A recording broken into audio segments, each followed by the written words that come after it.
Veterinario a domicilio. Atención veterinaria integral en la comodidad de su hogar. Atención médica veterinaria 24 horas los 7 días a la semana. Ofrecemos los servicios de vacunación, desparasitación, servicio de peluquería, baños profesionales profundos, pipetas antipulgas, servicios de esterilización. Para más información y contactos, al 0984 590920. El Dr. Rodrigo López Cabrera, un veterinario sólidamente confiable. Veterinario a domicilio.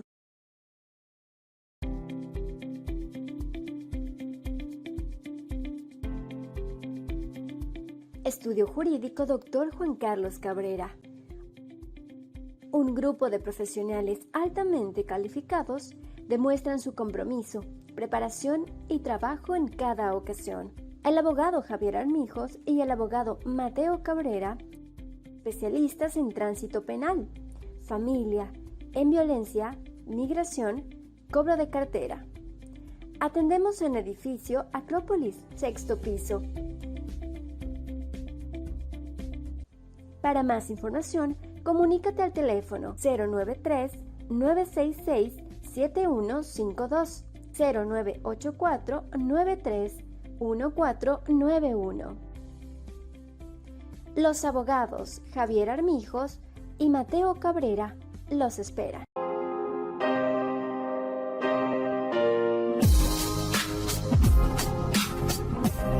Bonamé, un estilo que cautiva. Línea de ropa, zapatos, sombreros de paja toquilla, bolsos y accesorios.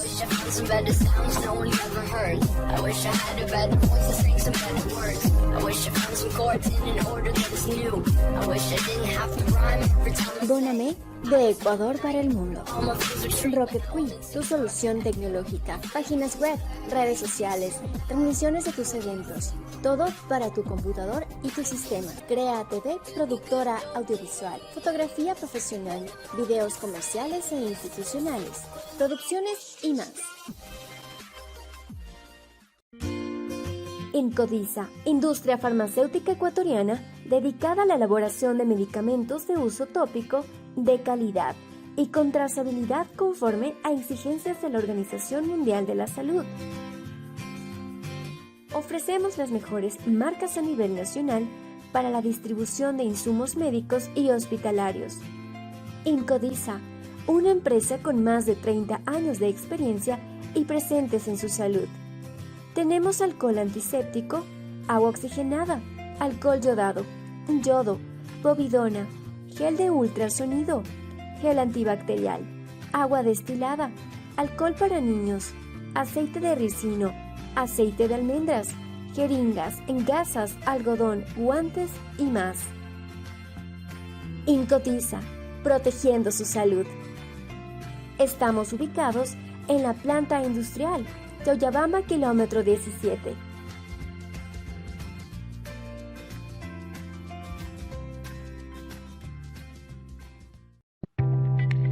En el programa Prevención, Salud y Vida con el Dr. Cristian Castillo. El tema de la semana será: ante la mala práctica médico-quirúrgica, abordaje jurídico y médico-legal. Nuestros invitados: desde Ecuador, el Dr. Alberto Machuca Carpio; desde Ecuador, el Dr. Jaime Pacheco Solano. No te pierdas este miércoles 16 de junio en el programa Prevención, Salud y Vida con el Dr. Cristian Castillo. Buenas noches, público oyente. Nuevamente, bienvenidos a un programa más de Prevención, Salud y Vida, transmitido cada 15 días, los miércoles 19:30, horas de Ecuador y México. Agradecemos nuevamente el espacio brindado por Radio Online La Mirilla S. El día de hoy tendremos un tema de gran importancia, como lo es ante la mala práctica médico-quirúrgica, abordaje jurídico y médico-legal. En esta oportunidad contamos con profesionales de Ecuador muy destacados a nivel internacional, formados en centros de excelencia. Dicho programa será dirigido por mi persona, el Dr. Cristian Osvaldo Castillo Cabrera, especialista en cirugía general, con alta especialidad en cirugía laparoscópica avanzada, cirugía bariátrica y metabólica y cirugía robótica y mínima invasión, con múltiples diplomados en nutrición, nutrición bariátrica, obesidad, diabetes e investigación. Tenemos el agrado de compartir una plática con grandes amigos y profesionales de muy alto nivel para ofrecerles un programa de calidad sobre conceptos y puntos muy importantes respecto a un tema que ha estado presente en los últimos tiempos. Ante la mala práctica médica quirúrgica, abordaje jurídico y médico legal. Tengo el honor y gran orgullo de presentarles a un excelente profesional, el doctor Alberto Machuca Carpio, de Cuenca, Ecuador. Él es graduado en doctor en jurisprudencia por la Universidad de Cuenca. Cuenta con 2 especialidades en Ecuador, en Derecho Procesal por la Universidad de la SUAY y Universidad Andina Simón Bolívar, y en Derecho Penal por la Universidad de la SUAY. A su vez, cuenta con una maestría en Derecho Penal por la Universidad de la SUAY. Como cargo actual tiene el de fiscal de lo penal en la provincia de la SUAY. Doctor Machuca, buenas noches. Muy buenas noches, estimado amigo Cristian, mi estimado amigo y ex compañero también de la Fiscalía, Jaime. Es un honor verdaderamente compartir el día de hoy con ustedes en este programa en el que efectivamente vamos a tratar sobre todo de orientar a toda la ciudadanía respecto a una temática que sí está, si se puede decir, en boga en estos últimos tiempos por crear incluso hasta situaciones medio polémicas en el sentido de que es necesario el contar con conceptos básicos para que se pueda o no considerar, sobre todo en el tema de la mala práctica profesional, que si bien es un tipo penal abierto, habla de mala práctica profesional para todas las ramas, pero que sin embargo por la coyuntura se ha vuelto sobre todo centrado hacia la actividad que realizan los médicos, tanto clínicos como quirúrgicos, respecto a sus procedimientos y a los resultados que pueden generarse como producto de sus actuaciones, en el sentido de que siempre estaremos enmarcados en actuar conforme a ley y obviamente que la mala práctica profesional, pues para que sea considerada como tal, a su vez tiene que reunir ciertos criterios, ciertos elementos que a su vez se encasillan en un tipo penal denominado con el mismo nombre de mala práctica profesional, homicidio culposo, en el que se establecen, como indicaba, ciertos requisitos que permitan a su vez adecuar y determinar si la conducta que ha sido ejecutada por parte de un profesional de la salud amerita o no un reproche jurídico. Perfecto, doctor Machuca, muchísimas gracias por su gran introducción. De igual manera y con mucho gusto les presento al doctor Jaime Pacheco Solano. Él es de Cuenca, Ecuador. Como título tiene doctor en Medicina y Cirugía por la Universidad Estatal de Cuenca. A su vez también es graduado de abogado por la Universidad Técnica Particular de Loja. Cuenta con una maestría en Medicina Forense por la Universidad de Guayaquil. Tiene también un diplomado en Perú de Medicina Legal y Ciencias Forenses, y actualmente es profesor de la Universidad Católica de Cuenca, Ecuador. Doctor Jaime Pacheco, buenas noches. Muy buenas noches, doctor Cristian, muy buenas noches, doctor Alberto, buenas noches a todos los que nos ven y escuchan a través de este medio. En realidad, como hacía una introducción ya el doctor Alberto Machuca, pues es muy importante esta temática. Como bien decía él, pues es un tema que de alguna manera se ha puesto de moda en nuestro medio y que es importante que la ciudadanía conozca cuáles son esos aspectos básicos, fundamentales, tanto jurídicos como médico-legales. Uno como perito médico tiene como función primordial el de ser un auxiliar de la Administración de Justicia, y en ese auxilio que nosotros les brindamos a la Fiscalía, a las personas interesadas, lo que se pretende es precisamente dar una información adecuada sobre la eventualidad de la existencia de un hecho que pueda ser considerado como la denominada mala práctica profesional. Buenas noches nuevamente. Doctor Pacheco, muchísimas gracias. Doctor Machuca, de igual manera. El doctor Machuca Carpio trabaja en la Fiscalía Penal de la SUAY. Su número de celular es el 099-5104-723. El doctor Jaime Pacheco Lozano trabaja en el Hospital San Juan de Dios, en el consultorio 413. Su número de celular es el 098-7048136. Queridos amigos, amigas, este será un gran tema, es un gran día, con profesionales de muy alta calidad. Hablarán en términos sencillos, en términos entendibles, para todos los que no conocemos acerca de los temas legales, y esto será de mucha solución y mucho alivio para muchas personas que muchas veces no entendemos ciertos términos, ciertas abreviaturas que nuestros queridos doctores, abogados, son los que manejan con mucha profundidad. En la sociedad actual existe la creencia generalizada de que los progresos en la medicina y los aportes de las nuevas tecnologías suprimen o evitan los daños de las enfermedades, y cuando esto se produce, son los médicos los llamados a responder por ellos. Es decir, existe una confusión entre el concepto de error médico y los riesgos de un procedimiento. Esta visión existía de la medicina, que no admite resultados adversos, es peligrosa para la profesión y la propia sociedad. Los progresos no la hacen infalible ni le otorgan a los seres humanos la calidad de inmortales. A diferencia de otras actuaciones sociales, el médico no es el responsable directo de las enfermedades, sus complicaciones o las muertes que puedan ocasionar. Hay factores propios de las personas, de las enfermedades y del medio, además de otros imponderables que juegan un papel trascendente en la evolución de caso y caso. Queridos amigos, amigas, bienvenidos al tema de hoy: ante la mala práctica médica quirúrgica, abordaje jurídico y médico legal. Esta será una mesa redonda con algunas preguntas que tendremos para nuestros ponentes brillantes, y ellos sabrán explicarnos de la mejor manera estas respuestas que ellos crean necesarias. Doctor Machuca, ¿qué es una complicación médica? Bueno, muchas gracias nuevamente y un saludo a su vez para todas las personas que siguen este importante programa, que efectivamente lo que trata es de orientar en temas que en la sociedad a su vez son muy conocidos y que muchas de las veces causan polémica y cierto grado de atención. ¿Por qué?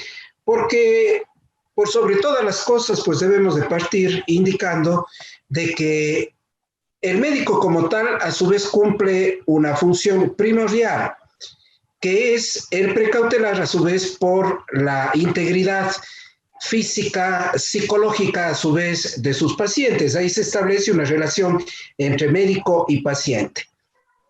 Producto a su vez de esta relación, pues se genera que efectivamente el médico tiene que aplicar ciertos procedimientos que obviamente tienen que ir orientados al cumplimiento de varias reglas, ¿no es cierto?, que implican a su vez la ejecución de protocolos que van a servir para,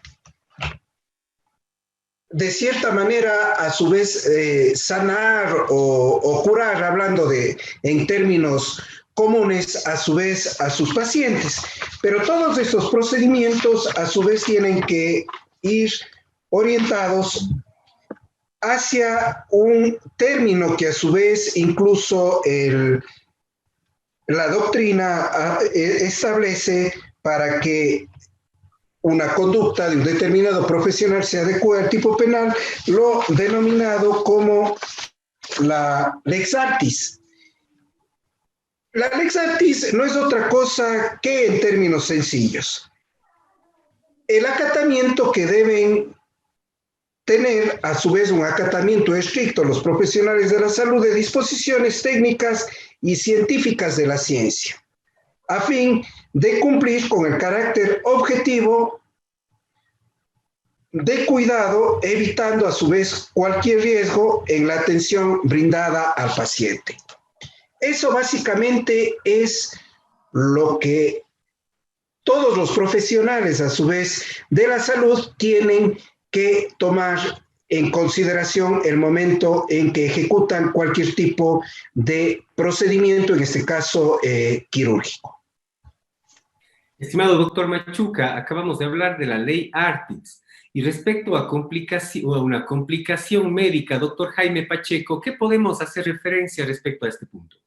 Porque, pues obviamente, una mala práctica a una complicación son conceptos completamente diferentes que deberíamos saberlos manejar y encasillar de forma adecuada, ¿no? Con respecto a lo que mencionaba el doctor Alberto, pues es muy importante tener en consideración lo que en verdad es una lex artis. Una lex artis es nada más que un conjunto de principios y reglas socialmente aceptados por la sociedad y sobre los cuales en el campo de la medicina el médico tiene que actuar en forma idónea, adecuada. Son reglas y principios que quizás no todos están establecidos en un cuerpo normativo, pero que el médico tiene que seguirlos. Sin olvidar pues que la medicina es una ciencia y es un arte, ¿sí? Una complicación vendría a ser ya un efecto indeseado, adverso, producto de la misma enfermedad que pueda tener el paciente o producto de un accionar del médico, o quizás una complicación que no tenga nada que ver con el accionar del médico, ni siquiera con la misma enfermedad que haya llevado a ese paciente a recibir la atención profesional. Y como bien dijo usted, doctor, pues una complicación no es igual a una mala práctica profesional, y eso es lo que hay que saber diferenciar en forma adecuada por parte de los profesionales de la medicina, por parte de los profesionales de la medicina legal. Son ellos quienes van a auxiliar a la Administración de Justicia, a la Fiscalía, a los juzgados, a los tribunales penales, y son ellos quienes van a determinar allí si estamos frente únicamente a una complicación o frente a un acto de irresponsabilidad médica. Y claro, esto deben conocerlo pues también la ciudadanía en términos generales para que se comprenda de mejor manera que la medicina legal, al ser un auxiliar de la Administración de Justicia, lo único que hace también es velar por un adecuado desempeño de su función en aras de una adecuada administración de justicia. Perfecto, doctor Pacheco, doctor Machuca, muchísimas gracias. Tenemos una siguiente pregunta. Empecemos ahora, doctor Pacheco. ¿Qué se considera una mala práctica médica? Bien, bueno, una mala práctica médica hace referencia al hecho de que se ha producido un resultado dañoso en una persona, ¿producto de qué? De la infracción al deber objetivo de cuidado. Es un hecho culposo producido ya sea por impericia en el sentido de decir que el profesional no estaba capacitado para realizar un procedimiento y sin embargo decidió hacerlo. Ejemplo, un ginecólogo que decide realizar un acto de neurocirugía. Un ginecólogo no está capacitado para hacer una neurocirugía, sin embargo decidió hacerlo. Es un funcionario, un profesional que actuó con impericia. O la mala práctica médica también puede ser por un acto de imprudencia, un acto temerario. Aquel profesional que por el apuro, quizás estoy hablando en forma hipotética, casos hipotéticos nada más, que por el apuro un funcionario público dice, no, ya es la hora de irme a mi consulta y decido realizar una intervención con premura y lamentablemente uno de los puntos de sutura se soltaron, produciendo, qué sé yo, una perforación, una contaminación de la cavidad peritoneal. Por la negligencia, aquel descuido, aquella omisión, aquel olvido del profesional médico que origina también efectos indeseados en esa persona, en ese paciente. Y todo esto se centra también pues, en la inobservancia de normativas, reglamentos que han sido inclusive protocolizados a través del Ministerio de Salud Público. Claro, no existen protocolos para todos los tipos de actos médicos, porque como dije anteriormente, no podemos olvidar que la medicina, a más de ciencia, también es un arte. Y hay ocasiones en las cuales el médico tendrá que salirse de los protocolos, dependiendo de cada caso, porque no hay que olvidar también que los médicos no tratan enfermedades, sino tratan enfermos. Y un enfermo es distinto a otro enfermo, aun cuando llegue a padecer la misma patología. Perfecto, doctor Pacheco, una respuesta muy amplia. Yo quisiera hacerle una pregunta, doctor Pacheco, en el caso de impericia, que un especialista maneje otra especialidad y tal vez qué es lo que pasa si manejaría una especialidad afín. En mi caso, soy cirujano y laparoscópico, ¿no? Y yo puedo operar un ovario, pero eso pues, obviamente es campo del ginecólogo. ¿Qué pasaría en ese punto donde uno puede y está entrenado para hacer ese tipo de cosas también? Bueno, es evidente que en esos casos el profesional de la medicina, y es una de la defensa que tendría que aplicar el profesional, justificar que en efecto sí está capacitado para realizar ese tipo de intervenciones. ¿Cómo se justifica? A través de la documentación médico-legal también, porque la documentación médica es documentación médico-legal, una adecuada confección de la historia clínica, los exámenes complementarios que hayan sido realizados, cómo está formado profesionalmente ese profesional. Por eso yo citaba el ejemplo anterior. El ginecólogo que se vaya a hacer una intervención neuroquirúrgica es un imperito, porque no está preparado para esa área. Pero si es que se llega a justificar que ese ginecólogo adicionalmente tuvo formación en neurocirugía, que realizó varias intervenciones neuroquirúrgicas, que lo está haciendo, quizás por allí podría justificarse que sí está formado, que sí está capacitado, que sí es perito también en esa área y en tal virtud podía sí realizar ese tipo de intervención. Si no justifica, pues obviamente incurriría en un acto que está ajeno, alejado del derecho. Esto es importante y está relacionado también con lo que mencionaba anteriormente con respecto a la Lex Artis, que es un conjunto de principios y reglas socialmente aceptados, pero básicos. ¿Esto qué quiere decir? Que el médico tiene que adecuar su conducta en función de su capacitación también. ¿Hasta qué punto puedo actuar? Y saber también cuándo no puedo actuar. Porque si actúo sin tener la capacitación, seguramente me estoy arriesgando a que venga después una denuncia. Porque claro, ahora es muy fácil en la actualidad también revisar el perfil profesional del médico o de cualquier otro tipo de profesión. Se ingresa al CNSI, se coloca los apellidos y a ver, ¿qué profesión tiene? Ah, resulta que no ha sido neurocirujano, resulta que no ha sido cirujano plástico, en fin, cualquiera de las otras profesiones. ¿Y cómo es que realiza este tipo de intervenciones entonces si no tenía la autorización? Y en esto ha jugado un rol importantísimo también los medios de comunicación en ocasiones, cuando salen, inclusive en la prensa televisiva también se ha colocado a veces, pero resulta que este profesional no ha tenido esa especialidad.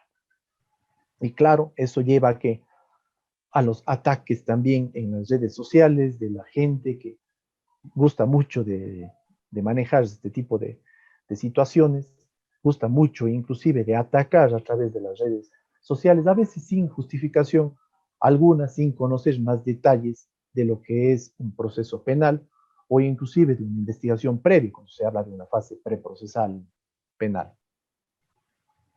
Pues doctor Pacheco, estoy muy de acuerdo con usted. En estos programas a lo largo del tiempo, pues siempre hemos estado incurriendo en el hecho de que, como usted dice, pues es muy fácil revisar el currículum y el historial de un médico, pues ingresando dos nombres, dos apellidos al CNCID y pues saldrá todo lo que en realidad, los logros académicos y todo lo que fue avalado por la institución representativa del Ecuador.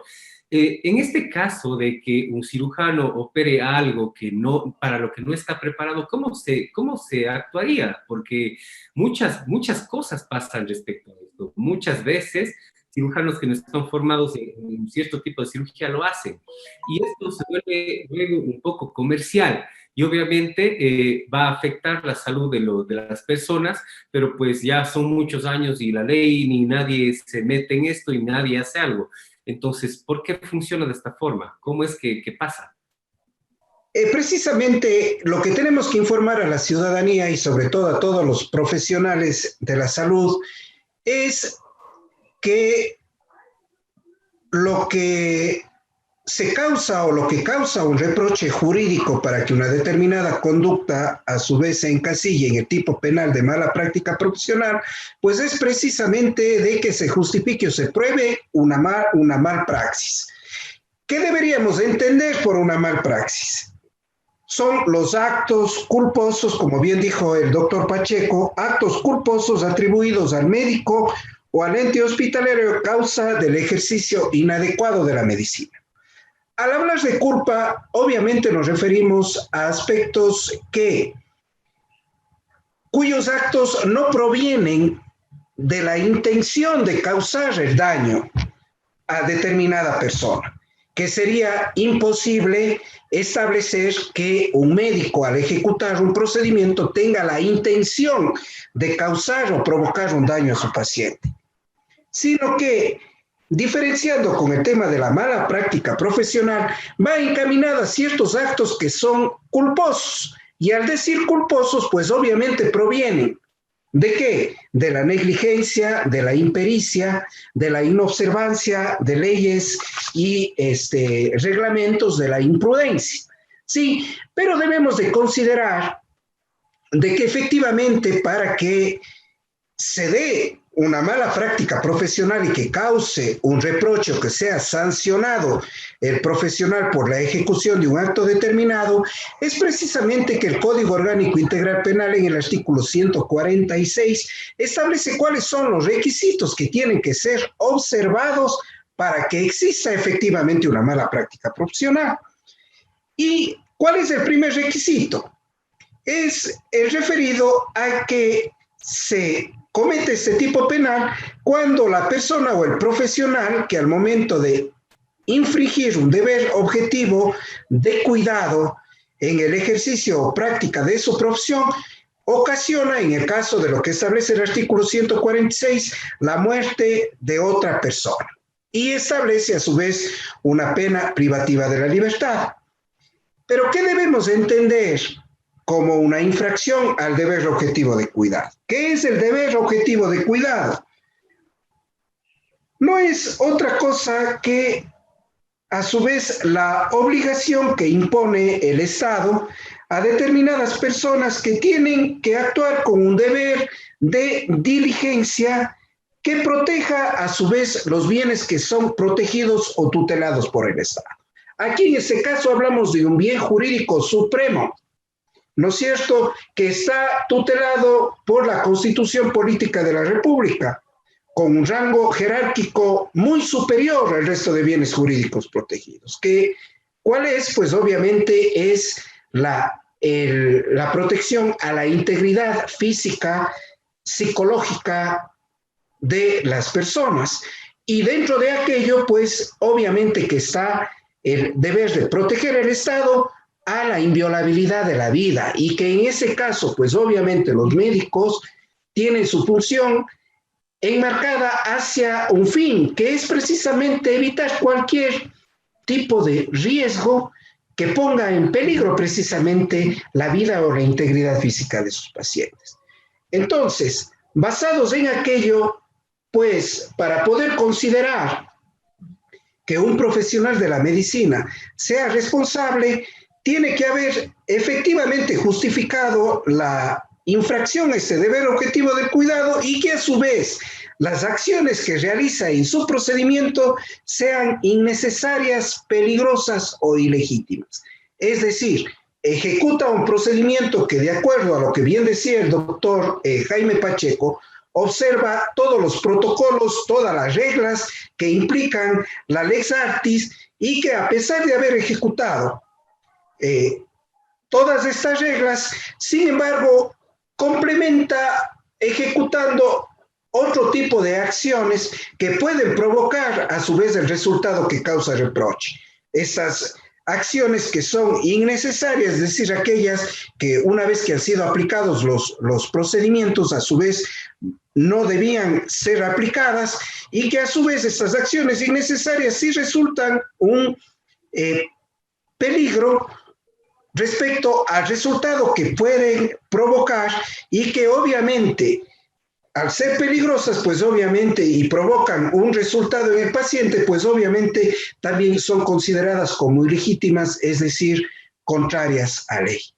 Ahora, para que efectivamente un médico pueda ser responsable, simplemente tiene que haber un proceso de investigación exhaustivo, tiene que haber, por sobre todo, tiene que primar el principio de inocencia, y no basta con el hecho de que una persona determinada presenta una denuncia en contra de un médico y ya se pueda establecer o calificar de que el médico es ya responsable. Los médicos tienen que estar, a su vez, tener la convicción de que cuando han actuado correctamente, simplemente esas actuaciones pueden ser justificadas dentro de un proceso de investigación. Un aspecto muy importante que a su vez indicaba el doctor Jaime Pacheco es que precisamente debemos más bien todos tratar de dejar de lado ciertos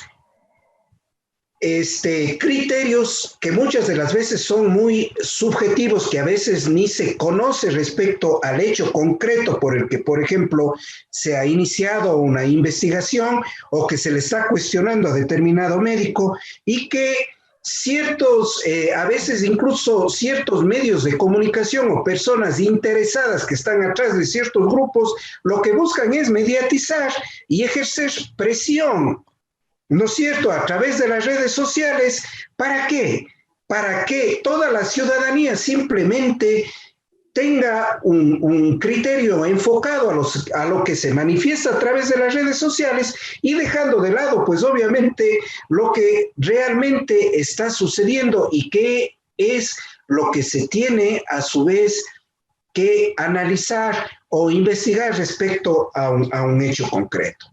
Lo óptimo en estos casos sería de que los medios de comunicación lo que tendrían que hacer es únicamente informar y realizar la actividad, doctor Castillo, que en verdad más bien aprecio mucho, y hay que exaltar, por ejemplo, lo que usted está haciendo para que efectivamente la ciudadanía pueda informarse y a su vez pueda conocer a ciencia cierta cuáles son los problemas que se pueden generar y que pueden lesionar bienes jurídicos protegidos, que provocan resultados y que cuyo resultado en un momento determinado, como indicaba, luego de un debido proceso y de una investigación, a su vez pueda permitir de que determinada conducta a su vez provoque un reproche y que sea sancionada.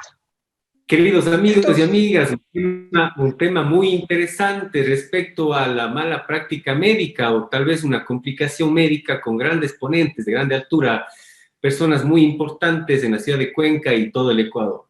Yo quisiera hablar de un tema que en realidad no lo conozco de la forma cierta, lo que es la impericia. ¿Qué significa la impericia, doctor Machuca? La impericia, en términos sencillos, no es otra cosa que la ignorancia inexcusable, que se traduce en ¿qué? En la actuación de un profesional con ineptitud técnica y física, y que por lo tanto a su vez se refleja o se materializa en la carencia de conocimientos que puede tener un médico, o de los conocimientos mínimos o básicos necesarios para el correcto desempeño de una función profesional. Esto a su vez conlleva a que efectivamente se ejecuten ciertos actos que son ignorados a su vez por ciertos profesionales, y que muchas de las veces se involucran en áreas en las que no tienen una correspondiente preparación o especialidad, y que simplemente se arriesgan a pretexto de dar atención a sus pacientes, de ejecutar procedimientos que a la larga, a su vez, producto de aquello, de la falta de conocimientos, pues puede reflejar resultados dañosos, culposos, que pueden causar un reproche jurídico y de esa manera encuadrar esa conducta en uno de los tipos penales establecidos en el Código Orgánico Integral Penal. Doctor Machuca, excelente, muchísimas gracias. Doctor Pacheco, ¿y cómo hablar, usted siendo médico, sobre la impericia quirúrgica? ¿Qué podríamos decir sobre la impericia quirúrgica? ¿Qué tipos de impericia quirúrgica usted conocería, o cómo podríamos ahorrarle a la población o a los mismos médicos de este tipo de procedimientos como prevención? Bien, bueno, como ya decía anteriormente, al hablar de impericia, estamos hablando únicamente de una de las formas de culpa, de una de las formas de incurrir en lesiones culposas o en un homicidio culposo. La impericia, como su nombre lo dice, es la falta de pericia. En el caso de colocarle el calificativo quirúrgico, estamos diciendo que existiría una falta de pericia en cierto ámbito quirúrgico. lo decía también anteriormente, a modo de ejemplo, un ginecólogo que realice una neurocirugía, es evidente que él no está preparado, no tiene la formación adecuada para realizar ese tipo de intervenciones. Y estos son los riesgos, y por eso decía también cuando mencionaba a la Lex Artis, que viene a ser este conjunto de principios y reglas que son básicos en el quehacer del profesional de la medicina. Este profesional de la medicina sabe cuáles son su formación, sabe cuál es su capacidad para enfrentarse a un evento quirúrgico y sabe también cuáles son sus limitaciones.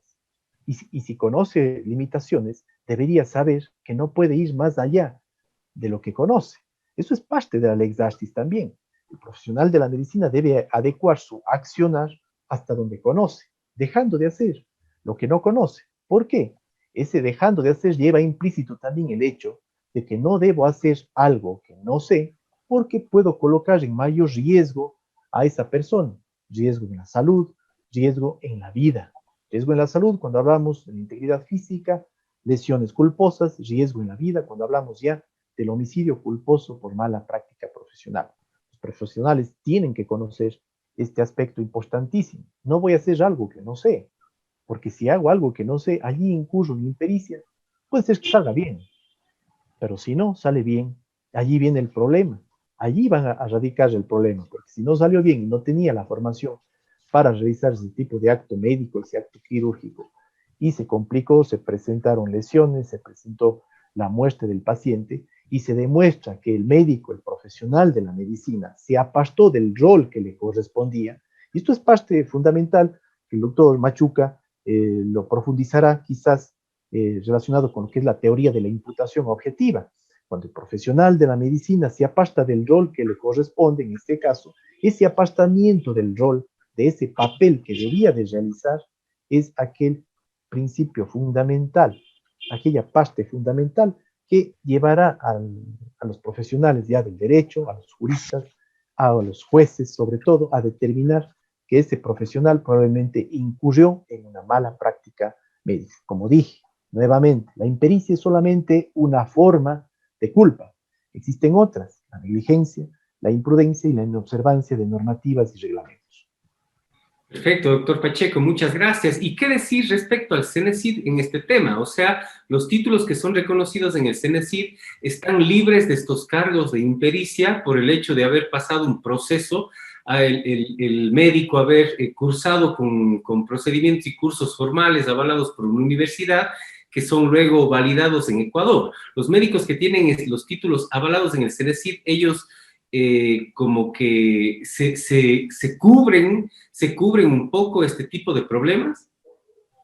Bueno, podrían cubrirse, ¿no? Pero precisamente por ello también nuestro ordenamiento jurídico penal en el artículo 511 se hace referencia también a que cuando se vaya a examinar un caso en el cual un profesional de la medicina haya sido denunciado por un presunto hecho culposo, el fiscal, la autoridad competente, tiene la potestad de designar una terna de médicos. Una terna de médicos quienes tendrán que realizar una especie de auditoría de lo que hizo ese profesional de la medicina. Analizar y decir, esto es lo que debió de haber hecho y esto es lo que hizo. ¿Sí? Si es que lo que hizo se corresponde con lo que debió de haber hecho, hablamos allí que la medicina, por ejemplo, se convierte en una obligación de medios, es decir, los medios utilizados por el profesional de la medicina, partiendo desde la anamnesis del examen físico, los exámenes complementarios y las distintas conductas terapéuticas fueron idóneas, no existiría responsabilidad del profesional. Y la terna médica es la que tiene también esa responsabilidad enorme de decidir, de definir si es que ese profesional de la medicina hizo los actos acorde a la Lex Artis. Si no los realizó, pues es evidentemente que ahí existiría la falla. Y esa es la manera de demostrarlo, a través de la designación de una terna médica. Pero claro, la medicina legal, los peritos médicos también jugamos un rol importantísimo. ¿Por qué? Buscamos fusionar, tender ese puente entre el conocimiento médico, el conocimiento científico y el conocimiento jurídico, para que se llegue a conocer en forma acertada y adecuada qué es lo que en realidad pudo haber pasado. De hecho, se han dado casos en los cuales nosotros como peritos debemos también analizar lo pronunciado por la terna médica y de pronto, si es que es necesario, solicitarle. Bueno, esto ya lo hace la autoridad competente o los distintos sujetos procesales, llámese víctima, llámese el mismo procesado, las ampliaciones y aclaraciones a los distintos informes periciales para determinar cuál es esa verdad, cuál es la realidad. Perfecto, doctor Pacheco, muchísimas gracias. ¿Quién quisiera ayudarnos? Ahora les dejo abiertas a los dos ponentes de maravilla. ¿Qué es el riesgo permitido en la medicina y cuáles son los requisitos para que la mala práctica médica sea un delito?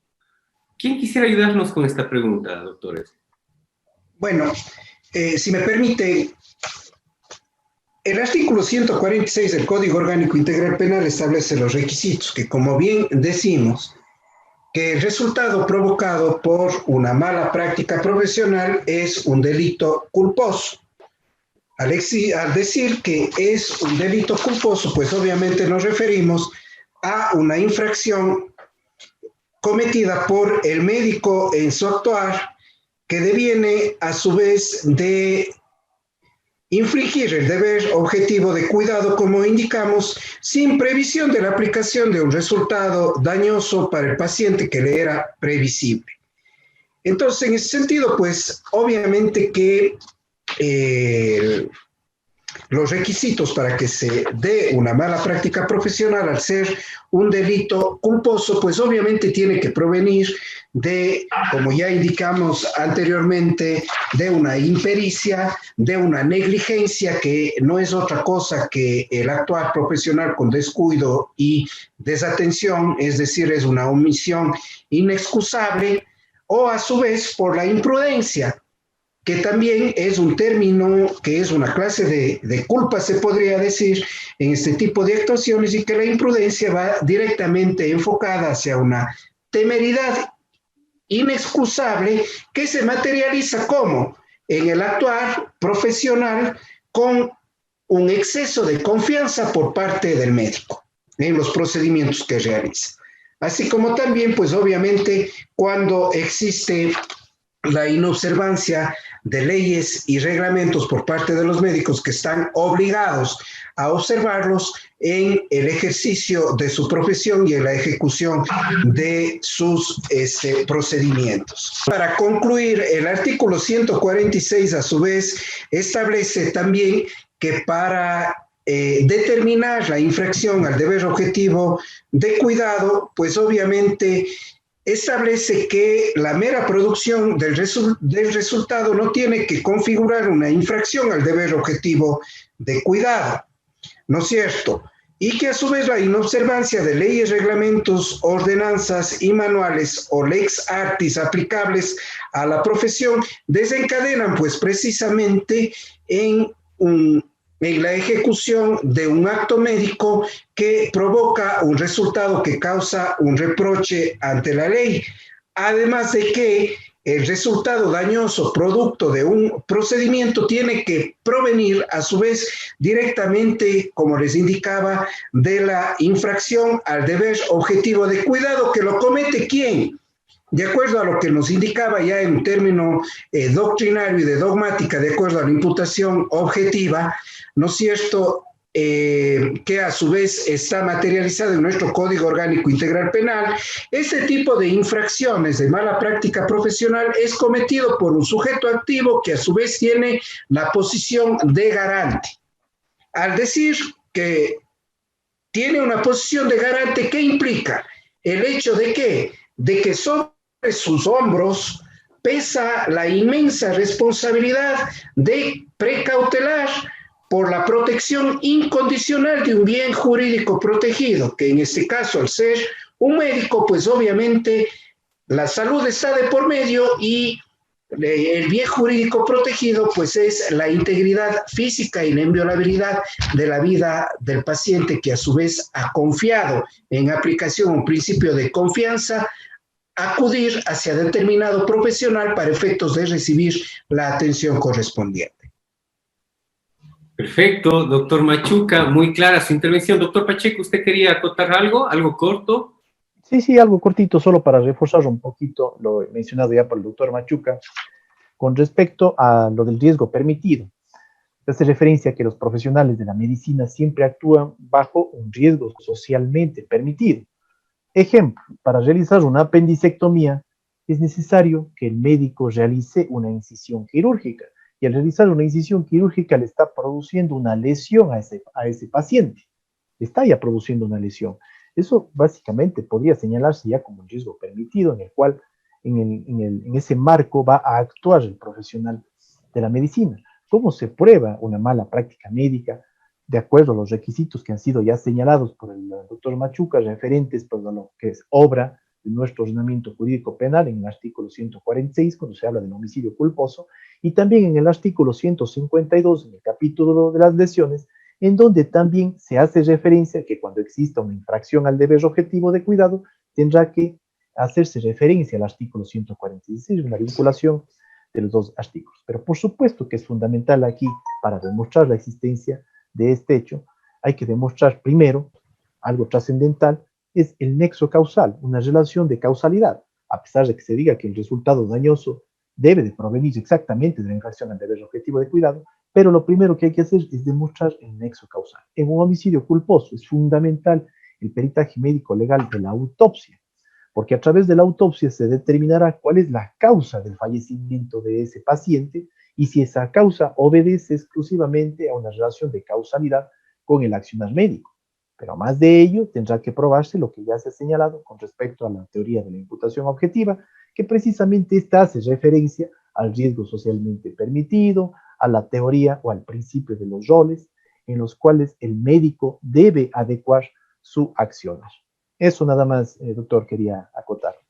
Como una precisión también ante lo dicho por el, si me permite, doctor Cristian, a lo manifestado por el doctor Jaime Pacheco, pues obviamente que, como les indicaba, para efectos de poder determinar que una conducta se adecue al tipo penal, necesariamente tiene que haber un proceso de investigación. ¿Quién lleva el proceso de investigación? Pues obviamente lleva a Fiscalía General del Estado.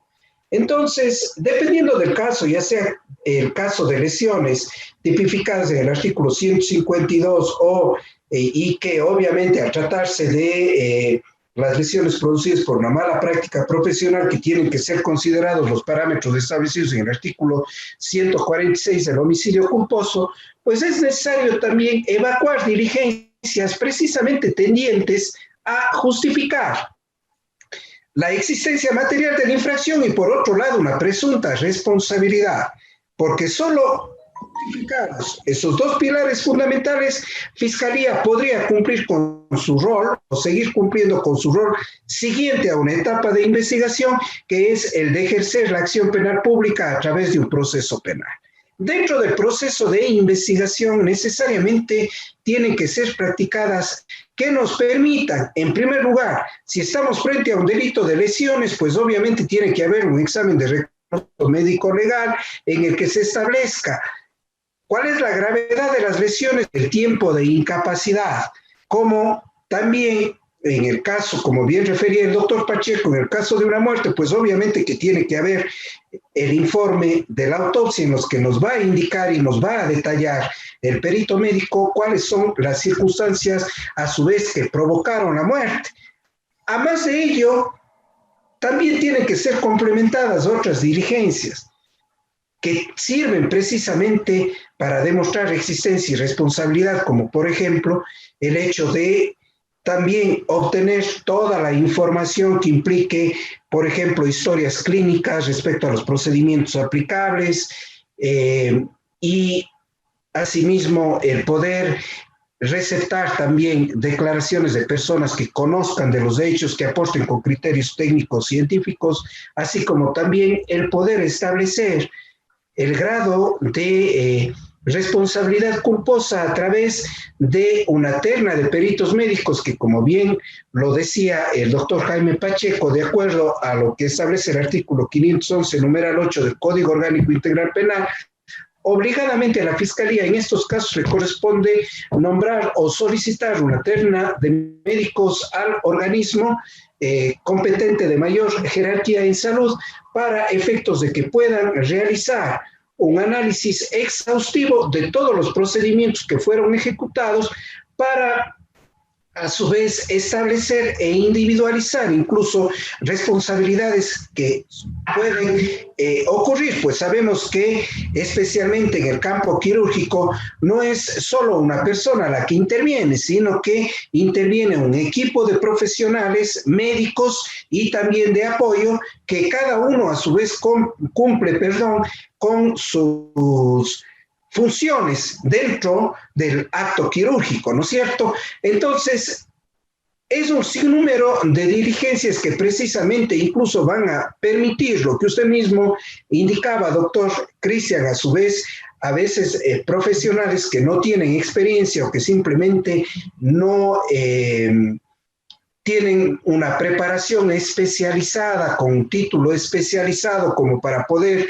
ejecutar ciertos procedimientos y que, sin embargo, los realizan. Entonces, dentro de la investigación incluso se puede también, doctor, buscar a su vez información, documentación que sea completamente válida, aunque sea reiterativo, con validez jurídica, para incluso también poder establecer cuál ha sido la trayectoria profesional del médico, su grado de preparación, obtener incluso información respecto de los diplomas que tiene, que ostenta, a su vez, dónde presta sus servicios y el centro, el establecimiento, incluso partiendo de que cumpla incluso con los requisitos que establece a su vez el Ministerio de Salud para su funcionamiento, ¿no? Es un sinnúmero, como le digo, de diligencias que una vez sean practicadas, pues nos van a llevar o le van a llevar al fiscal que conozca del caso a emitir su pronunciamiento, que sea o iniciando un proceso penal o simplemente indicando, de acuerdo a lo que establece también las normas del Código Orgánico Integral Penal, que no existe un delito y que simplemente el caso sea archivado, porque efectivamente no amerita tampoco un desgaste de los recursos del Estado para mantener abierta una investigación que simplemente no ha cumplido con el fin de poder permitir establecer la existencia material de la infracción y la responsabilidad penal. Perfecto, queridos ponentes, muchísimas gracias por todos sus comentarios. Yo quiero saber algo, y pues obviamente yo no soy de su rama. ¿Cuál es el proceso? ¿Cuáles son los pasos para llegar a un juicio y a una condena certera? Porque pues he visto muchas veces son 1 mes, 2 meses, 1 año, 2 años, como de forma breve y siendo muy claros, ¿cuáles son los pasos a seguir? ¿Hasta cuánto puede durar un juicio? ¿Cuál es lo más corto? ¿Cuál es lo más largo? Para poder saber cómo es esto. Bueno, no podemos hablar de manera cierta cuánto va a durar una investigación para efectos de que Fiscalía pueda emitir un pronunciamiento.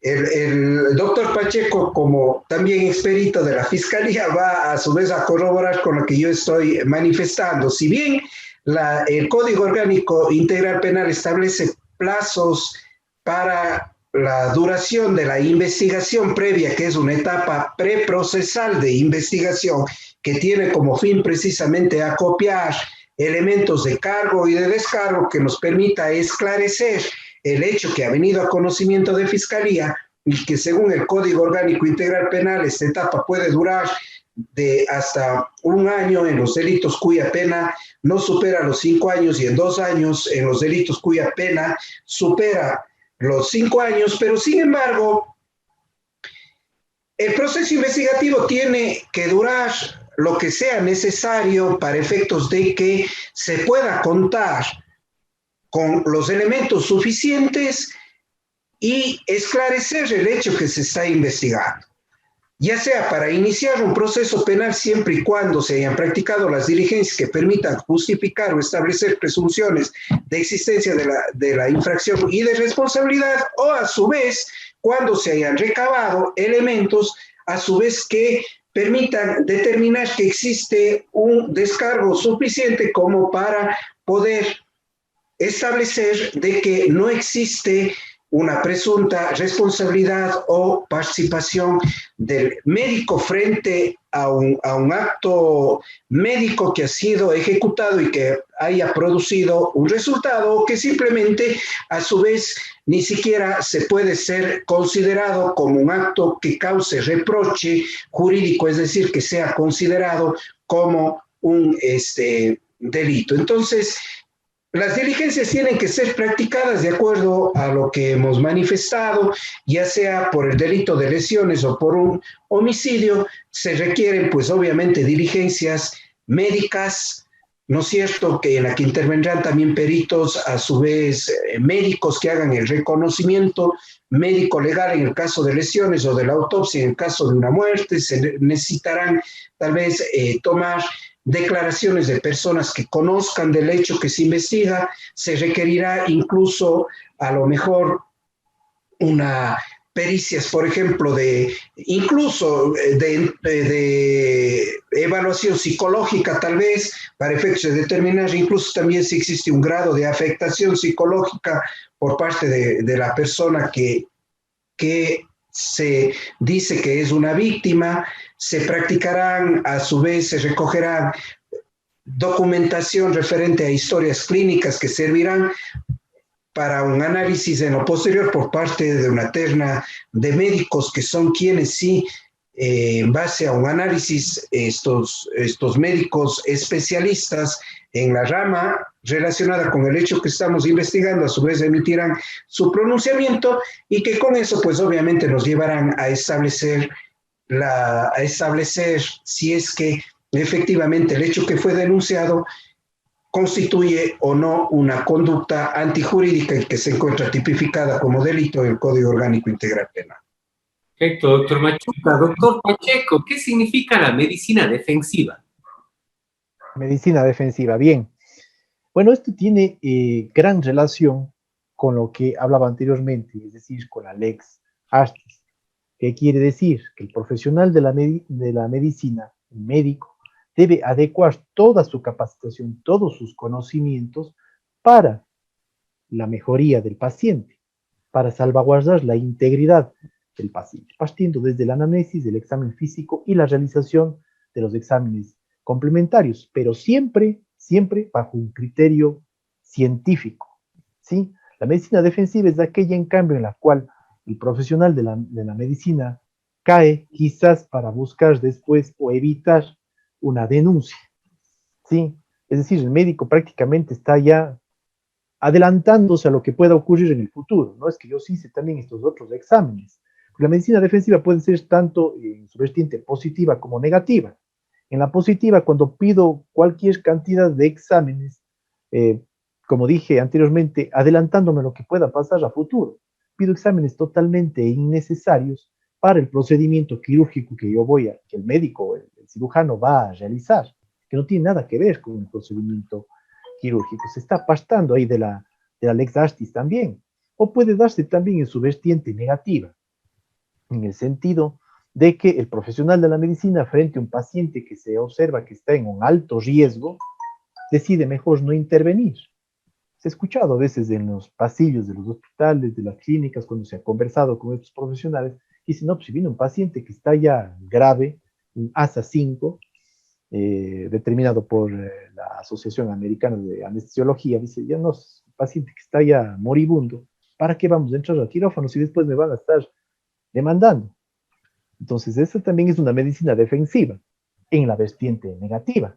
Por eso es que digo que, de acuerdo a la Lex Artis, el profesional de la medicina siempre debe adecuar su conducta médica, su accionar, de acuerdo a un criterio científico, sin caer en esa medicina defensiva o tampoco en el otro polo, en un criterio economicista. No, mejor no le pidamos de todo porque el paciente no tiene dinero o situaciones así. Hay que pedir los exámenes que sean necesarios, basados siempre en el criterio científico, sin caer en el criterio economicista, pero tampoco en el criterio de la medicina defensiva. Doctor Pacheco, muy excelente su respuesta. Y esto conlleva más preguntas. Exámenes innecesarios, o sea, muchos casos de que se han estado denunciando de mala práctica médica van asociados a tal vez solicitar exámenes que nunca se solicitan y que un porcentaje muy disminuido de esta población es la que obviamente termina con consecuencias fatales o consecuencias de aumentar su riesgo de enfermedad preexistente. Entonces, ¿es necesario pedir exámenes extras o solo lo necesario para un procedimiento quirúrgico? Doctor Pacheco. A ver, exámenes extras serían necesarios basados en un criterio científico, lo que yo ya dije anteriormente. Sí, si estoy ante un paciente diabético, en el cual a lo mejor en otros pacientes a lo mejor no pido los niveles de glucosa, a lo mejor en este sí. Es importante porque tendré que manejar con insulinoterapia un paciente posoperado o un paciente con insuficiencia renal. No es lo mismo que un paciente sano. A lo mejor también voy a necesitar, voy a requerir cómo está la función renal, cómo está la urea, cómo está la creatinina. Y no solo desde el punto de vista quirúrgico, sino desde el punto de vista también del accionar del anestesiólogo, porque también tendrá que adecuar la dosis del anestésico que va a ser utilizado de acuerdo a ese paciente. Es por ello que previo a ello se hace una valoración. El anestesiólogo, por ejemplo, tendrá que hacer su valoración, la denominada ASA, ¿sí? Que es la clasificación en 5 grupos para determinar el riesgo quirúrgico que podrá tener ese paciente. Y esto es importante que el anestesiólogo empiece el trabajo desde el preanestésico, al igual que el cirujano empieza desde el prequirúrgico. Necesito una valoración prequirúrgica, voy a solicitar estos exámenes. Estos exámenes son fundamentales. La biometría hemática, el test de hemostasia, si es que es diabético, la glucosa, si es que es un insuficiente renal, la urea, la creatinina, ¿sí? Un electrocardiograma, una valoración cardiológica. Son exámenes que se tienen que solicitar. En el caso de hablar de exámenes extra, siempre utilizando el criterio científico, porque hay que recordar lo que dije anteriormente. No se tratan enfermedades, sino se tratan enfermos. Y un enfermo que adolezca la misma patología que otro, quizás va a responder de manera diferente. Y eso es ese es el punto fundamental que tiene que ser manejado también por cada profesional de la medicina. Perfecto, doctor Pacheco, respuestas muy claras, pero tal vez hay enfermedades o enfermos que no son diagnosticados y no se pueden diagnosticar en un prequirúrgico, como son enfermedades conectivas, enfermedades autoinmunes para un procedimiento quirúrgico. Son pacientes que, por más que uno dé lo mejor de sí en el procedimiento quirúrgico, se complican, que a veces uno mismo se desespera y no sabe de qué forma reaccionar o cómo trabajar en ese tipo de pacientes. Son casos muy pocos que en realidad pues nos llaman también a desarrollar pensamientos y sesiones académicas médicas con el objetivo de mejorar también la supervivencia del paciente. Quisiera saber, doctores, ¿qué es el consentimiento informado y cuál es la importancia para un médico y tanto para la seguridad del paciente? Antes de eso, doctor, quisiera solo, en base a lo que usted señaló anteriormente, ahí viene algo fundamental también que tiene que ser analizado tanto por la terna como por los peritos, que es el análisis de la previsibilidad. ¿Hasta qué punto era previsible la patología que tenía el paciente? ¿Hasta qué punto tenía el médico la obligación de diagnosticarlo? Porque si es imprevisible, ya es un caso fortuito. Si el desenlace ya se vuelve inevitable, ya estamos frente a una fuerza mayor. Entonces son circunstancias. Por eso es que el Código Orgánico Integral Penal, también en el artículo 146, menciona que la mala práctica profesional tiene que analizarse en forma adecuada para determinar si es que en realidad existe, apartándose de las circunstancias independientes y conexas que pueda tener cada paciente en forma personal. Con respecto al consentimiento informado, este no es más que un procedimiento que consiste básicamente en informarle al paciente o a su representante legal en qué consiste el procedimiento quirúrgico que se va a realizar o procedimiento diagnóstico que se va a realizar, porque existen procedimientos diagnósticos invasivos también, así como también los riesgos, los beneficios de realizar ese tipo de conductas. Y una vez que el paciente ha sido plenamente informado, adecuadamente informado, con palabras, con términos coloquiales, nada más, el paciente es quien finalmente llegará a tomar la decisión si es que acepta o no acepta esa intervención quirúrgica. Algo que es fundamental también con respecto al consentimiento informado, y es que hay que decirlo, que el consentimiento informado no exime de responsabilidad. No exime de responsabilidad en el sentido de la denominada mala práctica médica. podrá eximir de una complicación, pero no de un acto irresponsable del profesional de la medicina. Muchísimas gracias, doctor Pacheco. Como ustedes han escuchado, queridos oyentes, pues un programa de lujo. Doctor Pacheco, ¿cuándo un jurado puede determinar que un médico es culpable de negligencia médica y cuál es la sanción o de qué depende esto? A ver, bueno, primero hay que hacer aquí una aclaración. En nuestro país, en nuestro medio, nuestro sistema judicial no se basa en jurados, sino en un tribunal penal, integrado por 3 jueces o juezas, quienes escucharán la teoría del caso, tanto de fiscalía, de acusación particular, de la defensa del procesado, y obviamente, pues después la comparecencia de todos y cada uno de los testigos y peritos que irán diciendo lo que conozcan con respecto al hecho que ha ocurrido, sea este el homicidio culposo o lesiones culposas. ¿En qué se basa? El tribunal tiene que entender claramente, el tribunal de jueces tendrá que entender claramente si es que existe primero, lo que ya mencionaba anteriormente, una relación de causalidad, causa-efecto, es decir, el resultado dañoso, la muerte o las lesiones, si es consecuencia del acto médico, eso primero. Y segundo, determinar si es que ese accionar médico obedece a la infracción al deber objetivo de cuidado, es decir, a un hecho culposo, ya sea por impericia, por negligencia, por imprudencia o por inobservancia de normativas y reglamentos. La sanción, la pena privativa de libertad de 1 a 3 años, en el homicidio culposo simple, diremos así de esta manera, y en el caso del homicidio culposo calificado, hablamos ya de una pena privativa de libertad de 3 a 5 años. Calificado, estamos diciendo que es una forma más grave de la culpa en la que ha incurrido el profesional de la medicina cuando esas acciones, adicionalmente a ser una infracción al deber objetivo de cuidado, han sido innecesarias, peligrosas e ilegítimas. La concurrencia de estos 3 elementos adicionales es lo que tendrán que ser demostrados ante un tribunal penal. Como decía el doctor Alberto minutos atrás, y mencionaba que sobre las personas procesadas siempre pesa la presunción de inocencia. Es inocente mientras no se encuentre ejecutoriada una sentencia. Seguirá siendo inocente. Otra cosa es las medidas cautelares, que bueno, eso es cuando a veces se dice la prisión preventiva o se dice que está con prohibición de salir del país. Son medidas cautelares que no quieren decir que ya por esas medidas cautelares el profesional de la medicina sea responsable, porque sobre él seguirá pesando la presunción de inocencia que está constando pues, en nuestra Carta Magna, constando en los derechos humanos inclusive, sigue sobre la presunción de inocencia mientras no se encuentre ejecutoriada la sentencia. El tribunal finalmente es quien decidirá si es que ese profesional de la medicina sí es culpable o en su defecto pues se ratificará el estado de inocencia. Perfecto, doctor Pacheco. Doctor Machuca, tal vez algo que opinar, usted que es de parte de la Fiscalía y todo ese proceso.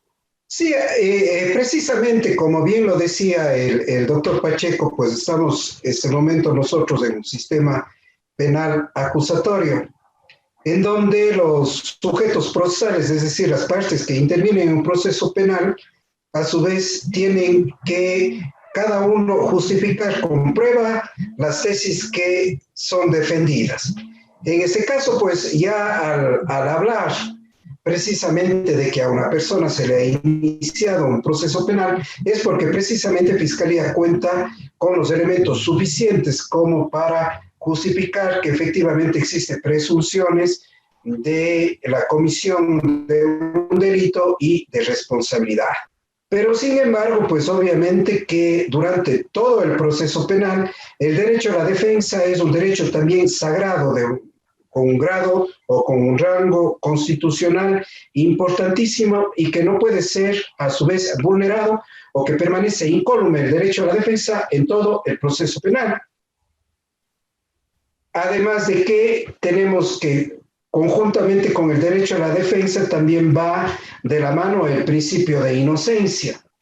Y es por ello que cuando estamos ya ante una instancia, ante un tribunal de garantías penales, que precisamente su nombre de garantías penales implica precisamente porque tiene la obligación, los jueces que integran este organismo, de velar por el cumplimiento del debido proceso y de que se respeten los derechos de todas las partes que intervienen en el mismo. A su vez, ante este tribunal, las partes tienen que acudir con una prueba, la misma que tendrá que ser practicada a través de testimonios,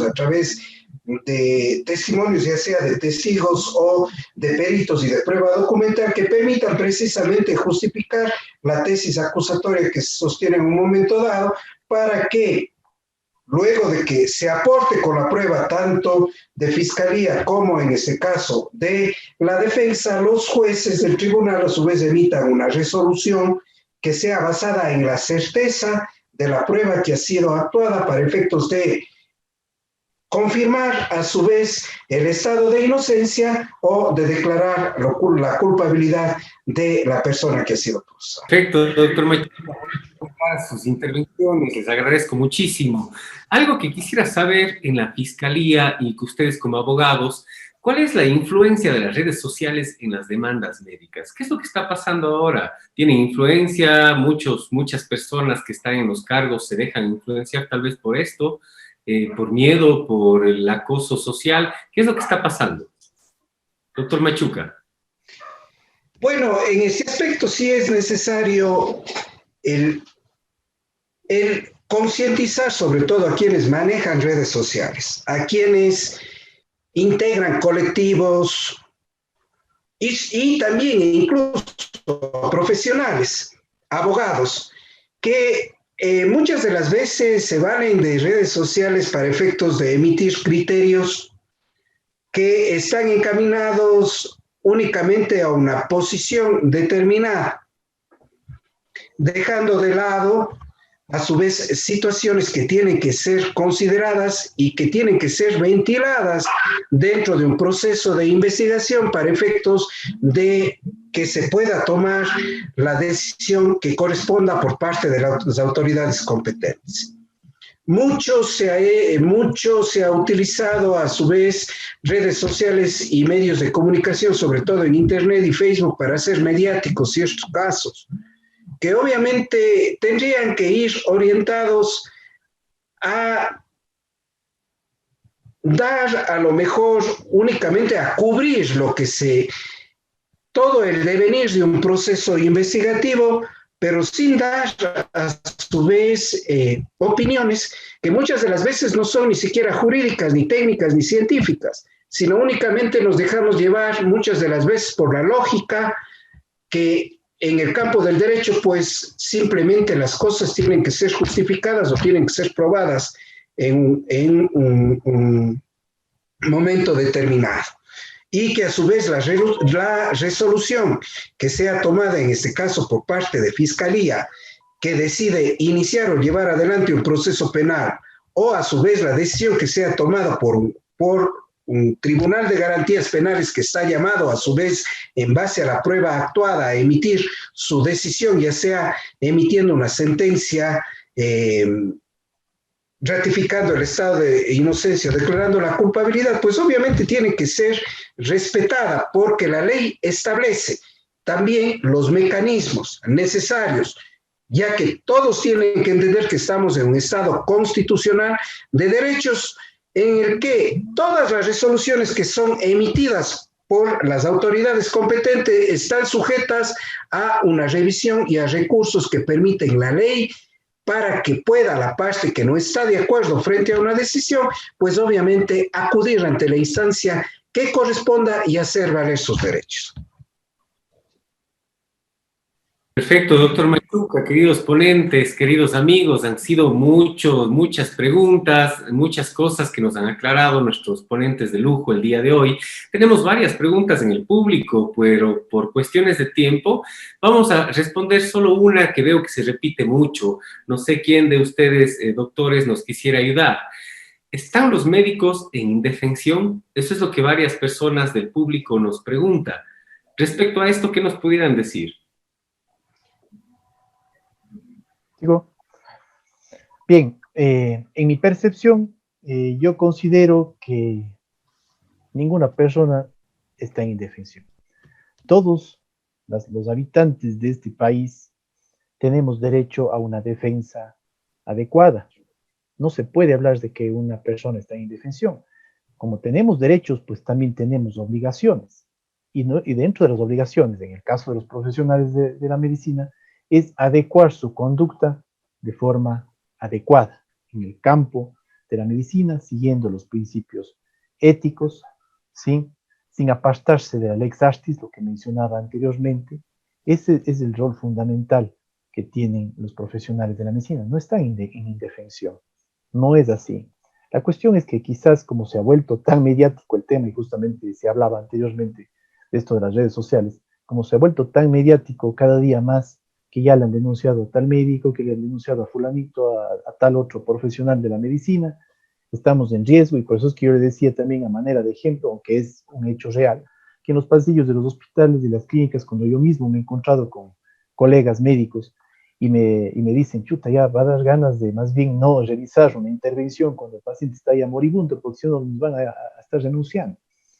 Digo, pero es que es importante también aquí hacer una reflexión, el hecho de que mientras se actúe adecuadamente, se actúe conforme a la lex artis, no habría por qué preocuparse. Y esa es la mejor manera de defenderse ante un hecho, ante una denuncia de mala práctica profesional en el campo de la medicina legal y en el campo del derecho, lo que podría decir, y lo que yo siempre les digo a mis estudiantes, dicho sea de paso, ojalá ellos también me estén viendo, lo que siempre les digo es que en este accionar dentro de la medicina legal y dentro del derecho, siempre se debe de actuar pensando en las dos personas, tanto en la víctima como en el procesado, porque ambos merecen que se haga justicia, ambos merecen una adecuada administración de justicia, y estos actos tienen que ser plenamente responsables para que no quede tampoco en la conciencia de uno que por un mal accionar de uno también, que podría incurrir también en un tipo penal,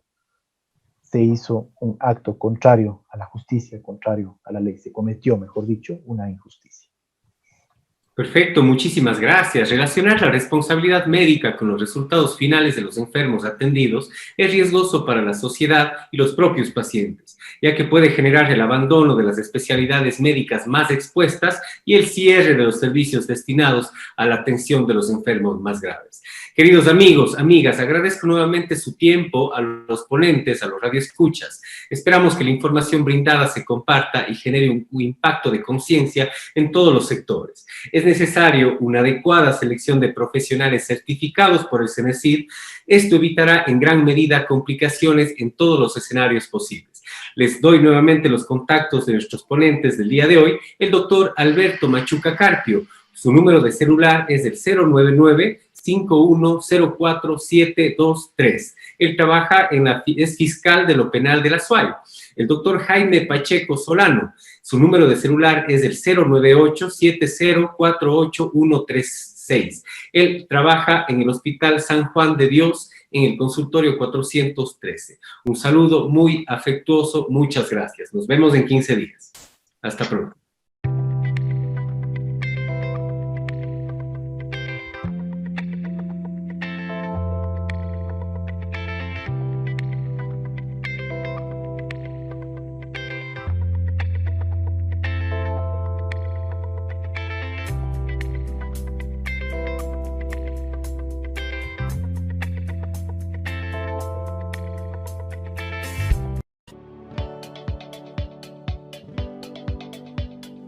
Veterinario a domicilio. Atención veterinaria integral en la comodidad de su hogar. Atención médica veterinaria 24 horas, los 7 días a la semana. Ofrecemos los servicios de vacunación, desparasitación, servicio de peluquería, baños profesionales profundos, pipetas antipulgas, servicios de esterilización. Para más información y contactos, al 0984-590920. El Dr. Rodrigo López Cabrera, un veterinario sólidamente confiable. Veterinario a domicilio.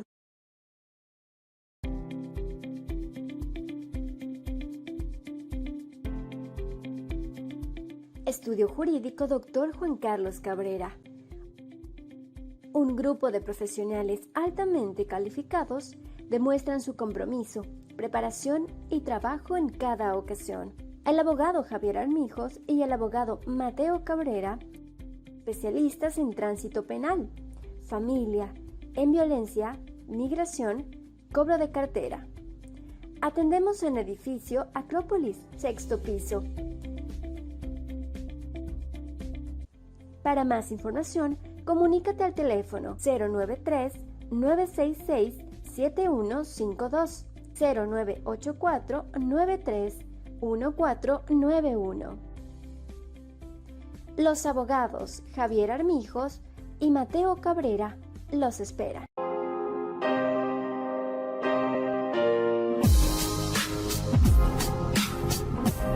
Bonamé, un estilo que cautiva. Línea de ropa, zapatos, sombreros de paja toquilla, bolsos y accesorios.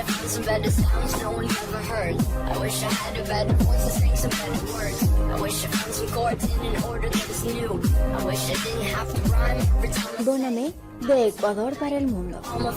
Rocket Queen, tu solución tecnológica. Páginas web, redes sociales, transmisiones de tus eventos. Todo para tu computador y tu sistema. Crea TV, productora audiovisual, fotografía profesional, videos comerciales e institucionales, producciones y más. Incodiza, industria farmacéutica ecuatoriana dedicada a la elaboración de medicamentos de uso tópico de calidad y con trazabilidad conforme a exigencias de la Organización Mundial de la Salud. Ofrecemos las mejores marcas a nivel nacional para la distribución de insumos médicos y hospitalarios. Incodiza, una empresa con más de 30 años de experiencia y presentes en su salud. Tenemos alcohol antiséptico, agua oxigenada, alcohol yodado, yodo, povidona, gel de ultrasonido, gel antibacterial, agua destilada, alcohol para niños, aceite de ricino, aceite de almendras, jeringas, engasas, algodón, guantes y más. Incodiza, protegiendo su salud. Estamos ubicados en la planta industrial de Oyabamba, kilómetro 17.